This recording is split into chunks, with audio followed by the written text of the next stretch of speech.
Good. Hi, good afternoon, everybody. I'm glad to see a few of you have stayed behind for this research. So I'm not a robot. I'm Richard Singer. I'm president of Travelzoo. It's always a pleasure to work with the ITB conference, and thank you to Professor Conradi for allowing us this opportunity. So very quickly, for those of you who may be aware of Travelzoo, we are a travel and entertainment deals publisher. We operate in 3 continents across the world. The only thing that has changed since last year is that we have about 1 million new members, so we're up to 28 million. So what we're here to talk about today is that the future is already here. We saw an example of that with Chihira, and this is what's happening in the robot industry just now.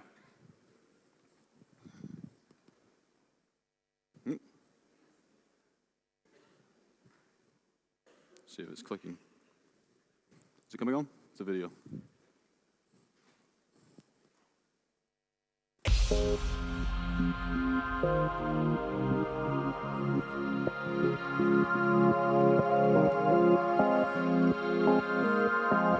And so, ladies and gentlemen, with a great deal of pride and pleasure, I present to you Electro, the Westinghouse Motor Man. The 9000 series is the most reliable computer ever made.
So it's happening now. These are the robotic worldwide trends. So, in 2015, sales were up over 40% in domestic sales, 25% up. The majority of that, 2/3, was happening in Asia Pacific. Within Europe, Germany is the leading user and provider and buyer of robots. But up until now, really it's been used in areas such as management with a human, or in areas where it's actually too dangerous for humans to go, so at a very fundamental level.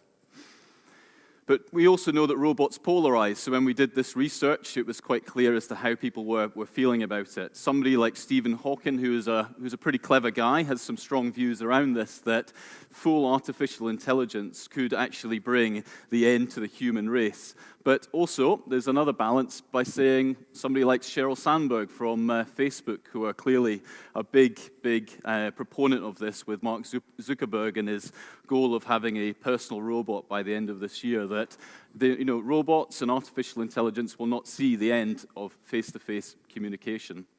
So who in the travel industry are really, leading the field and being a proponent of robotic use? So we've had Mario from the Marriott Hotel in Ghent, who's been here with us this week at ITB. Hilton just announced this week a partnership with IBM to deliver a Watson-based robot into some of their hotel properties. Bottler, this is a product that's created by a company called Savioke in the United States, which has created a robot to deliver room service, so drinks, towels, linen, brought directly to people's rooms. And then you have the other extreme example of a hotel that's just recently opened in Nagasaki, where you are greeted by this wonderful-looking robot dinosaur. So that's just opened. It's getting a lot of coverage just now. Elsewhere, we have in the cruise industry, you've got Pepper, which works on the Costa Cruise Lines, which will help people actually join. So here's some other examples of what people are saying, in hotels. So this is the Costa Cruise Lines, Pepper, and then you've also got the robot bartender on the Oasis of the Seas, which is a great novelty for guests when they visit. In airlines, we all know Schiphol Airport in Amsterdam is always very pioneering in terms of the technology that they have. This is Spencer, who can speak multiple languages, which help people get to their departure gates on time. So in terms of the Future Travel Project, we were asked by Professor Conradi and ITB to really find out, do actual people want this when they're going on holiday?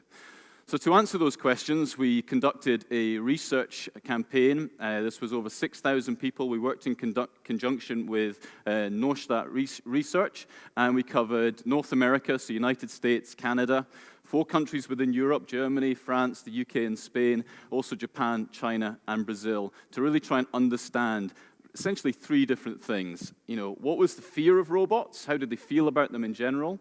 How optimistic were they in terms of the impact they could have on people's lives? And finally, where's the comfort level within travel? Where do they feel that robots could play a part to actually improve the experience? So the first one was fear.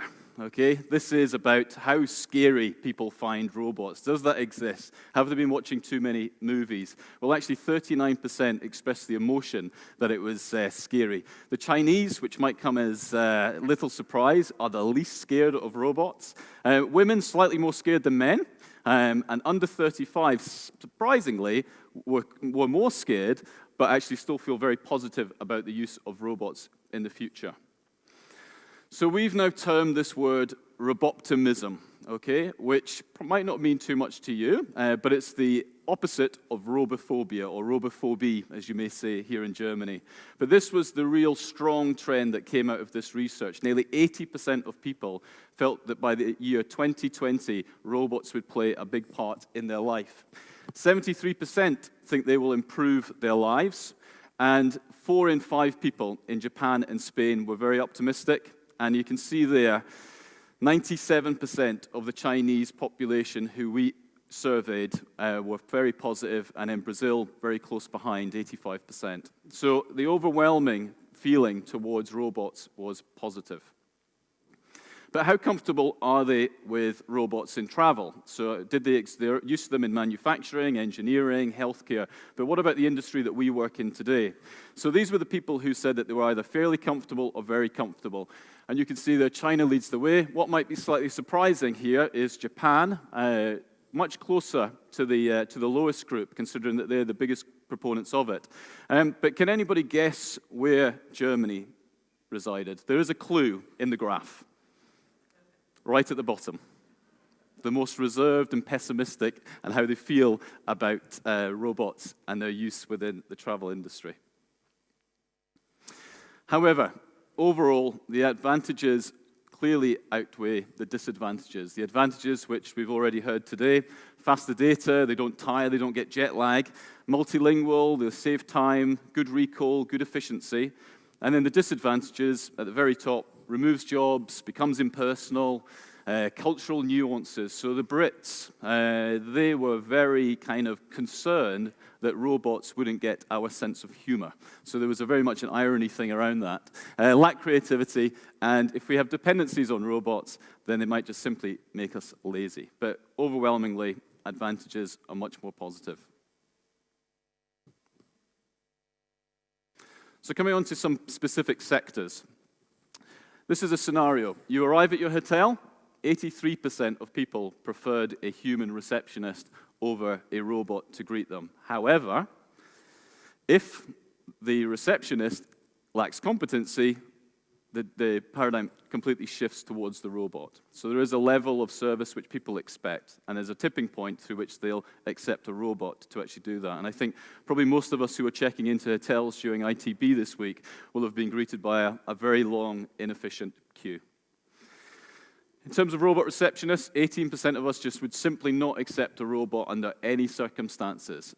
But this is another trend that we see. The more when humans come into the play, the more accepting. So by the time you get to humans and robot receptionists or robot check-in, it becomes much more acceptable to the people who we surveyed. Hotel porters, this was the big one. So you can see here that the lower skilled jobs here are actually the ones which we feel are directly replaceable by a robot. 3 out of 4 said that they would welcome the use of robots as hotel porters. So if Jahira Kane actually sees a job on Zing as a hotel porter, I would highly recommend she gets her CV ready. Room service, very similar theme. 2 in 3 people would accept room service. You can see here these bellbots is what they're called. These are now in 5 hotels, 5 Starwood properties in Silicon Valley, where you can quite simply order something straight away and it will be delivered to your room. In terms of other roles, this is in a restaurant, slightly different now. So you're in a restaurant, overwhelmingly 81% prefer the human waiter, much less when it came to robot waiters. But Germans wouldn't accept a robot waiter under any circumstances, and the French and the Spanish are even higher than this in terms of them not accepting it. And you can see that given the esteem that a waiter is held in France. So by no means would a robot be able to do that job. Chinese are the group that would actually prefer a robot waiter over a human today. And again, if the waiter is only fairly efficient, it actually doesn't move. So unlike a hotel receptionist, this one is pretty stuck. They would still prefer a waiter over a robot. So when we look at all roles tested, this is the whole spectrum of travel. When you have the left, just before that bar, 50% plus would see that these roles could be performed better or equally as well as a human. Hotel porters, room service, which we've covered. All the way to the far end here, when it comes to cruise crew or air cabin crew, these are the people whose jobs are probably safe for the time being. But if I'm working in the left-hand area, then again, that might change. I think when you get to this area, it was about personal security, it was about welfare, and it was about the things which matter most to people. But this is really the spectrum of travel. So what should robots look like? We saw a great example on the stage here a moment ago. 46% think robot receptionists should look human. And 52% think waiters should look human. So we're on the right track in terms of what we saw. In China, 3 in 4 prefer that robot to look human. But should they sound human as well as look human? 70% think robots should sound human. And these are the people who expressed a preference. But even if they are a machine, they still expect them to sound like a human being. So we looked at this area also, one of the most sensitive areas, childcare. How do people feel about handing their children over to a robot to look after them? And what was quite surprisingly is people with children were actually more happy to give their child over to a robot, which possibly says something about us as parents. French are the least keen, but I think all countries like the idea of having robots within childcare anyway as a form of entertainment. Driverless vehicles, 75% would get into a driverless car on holiday, and that, again, increases to nearly 90% if there is a human being involved. Not sure why a human would be in a driverless car, but it certainly gives more reassurance, and nearly half felt it would make roads safer. But why are we even talking about driverless cars when we have something like this on the horizon? Do you want to hit the... Here we go. We've got another video here. Do you want to... Yeah. Gonna get afraid at the very beginning, just like 100 years ago, when we first invented the airplane, right? So we're gonna make sure we do enough tests, making sure that there's no danger. People don't need to have any concerns to take a fly on, to take a ride on that, because this is the problem we face right now. There's too much petrol, there's too many cars, there's too much petrol consumed every day, and this EHang 184 is 100% electricity powered. So if you ever happen to own one of those, be sure to switch the engine off before you get out. So in conclusion to what we have, globally, consumers are highly receptive to robots in travel. We saw that, and we were quite surprised by those results. And even though they're being used conservatively in travel today, it's predominantly in publicity or marketing or something to gain awareness for the product or to differentiate the product that they've got, and really in terms of lower skilled service-related work. But I think the future opportunity lies in terms of what we saw today in the CRM, the data, the ability to converse in multiple languages. But beware of cultural differences. We've seen there's a massive difference between the uptake and the inception of these things from the Chinese all the way through to the Germans, the French, the Spanish. Very, very different. And a lot of questions are asked, well, will robots replace human beings? And I think what we're seeing is that it really depends on the brand that you have, maybe the hotel that you work in. Skilled people will always survive through this. So a 5-star hotel will always depend on that personal interaction with people. But it's definitely to say that robotics in the future could certainly replace some of the roles that we find probably more efficient today in those scenarios. But the final thought that I would have here is that there's a slight irony in terms of how we believe robots would work in the future, and would we be comfortable with them as air cabin crew? But really, I think when it comes to the 60th anniversary of ITB, we'll look back at this and think, okay, well, why were we even talking about that? In healthcare today and in automotives, we have robots building the cars that we drive. And are we comfortable with somebody checking us into a hotel? A robot checking us into a hotel, sorry. Well, given the fact that the robots are assisting surgeons to do surgery on our bodies, then I think it certainly puts it into perspective that probably robots will definitely play a big part in the next 10 years in travel. That's it. Thank you very much.